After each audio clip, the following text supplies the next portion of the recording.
جی خلیل بھائی، آپ کیسے ہیں دعوت اسلامی کے ماحول میں؟ کب آئے ہیں؟ یاد ہے آپ کو؟ کچھ یاد ہے۔ بتائیں پھر۔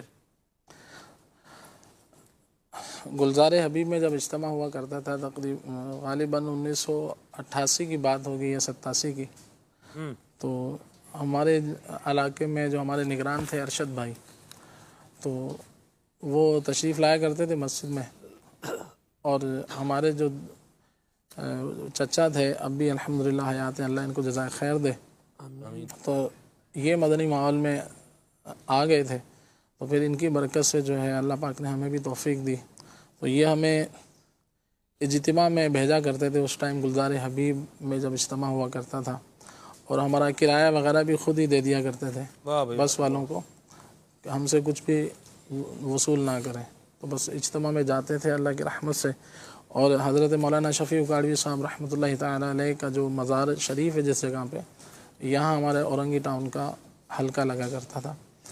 تو پھر آگے چل کے ہم مشتاق بھائی، ہمارے مرحوم نگران شورا حاجی مشتاق رحمۃ اللہ تعالی علیہ ہمارے اورنگی ٹاؤن کے نگران تھے، تو پھر بس ان بزرگوں کے سائے میں اللہ پاک نے مزید توفیق دی، اللہ پاک مزید استقامت دے اور بے حساب مغفرت فرمائے۔ امیر علیہ سنت کی غلامی پر، دعوت اسلامی پر اللہ استقامت دے ہم سب کو۔ سن یاد ہے آپ کو؟ سن کیا تھا؟ 87-88۔ 1987-88۔ اور یہ پھر قاری صاحب کس طرح بنے تھے؟ وہ آپ نے استاذ، قاری اور بہت سارے القابات ذکر کیے تھے نا، جی تو ان سے یہ بھی تو پوچھے نا، قاری کیسے بنے، استاذ کیسے بنے؟ جی خلیل بھائی، ہمارے گھر کے قریب استاد تو نہیں ہوں میں، نہ قاری، استاد تو آپ ہیں، دیکھیں لیکن خلیل میں نے بھائی، آپ یوں کریں گے، نفی کریں گے تو پھر اس بات کرنے والا بندہ موجود ہے۔ عاضی بھی تو کرنے دیں نا آپ ان کو۔ چلے ٹھیک ہے استاد صاحب۔ مدرسۃ المدینہ میں الحمدللہ پڑھنے کی سعادت حاصل کی تھی۔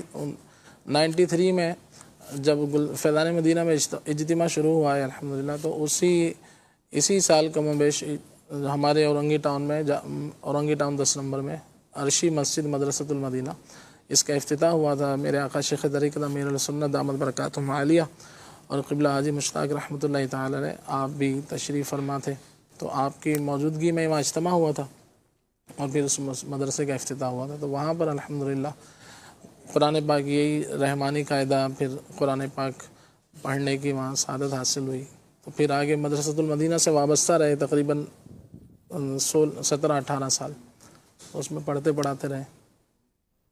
اللہ پاک قبول فرمائے اور مزید توفیق دے۔ کیا بات ہے۔ انہوں نے جو کہا تھا نا کہ میں استاذ نہیں ہوں، اس سے مراد میں نے جو سمجھا ہے کہ استاذ کامل نہیں ہوں، عاضی کر رہے ہیں، ورنہ 17-18 سال جو ہے وہ پڑھاتے رہے، مدرس رہے، تو مدرس کو ہی ہمارے ہاں استاذ بھی کہا جاتا ہے۔ ایسی بات ہے۔ چلیں یہ تو ابھی چلیں جی، رکن شورا نے فرمایا خلیل بھائی، آگے چلتے ہیں۔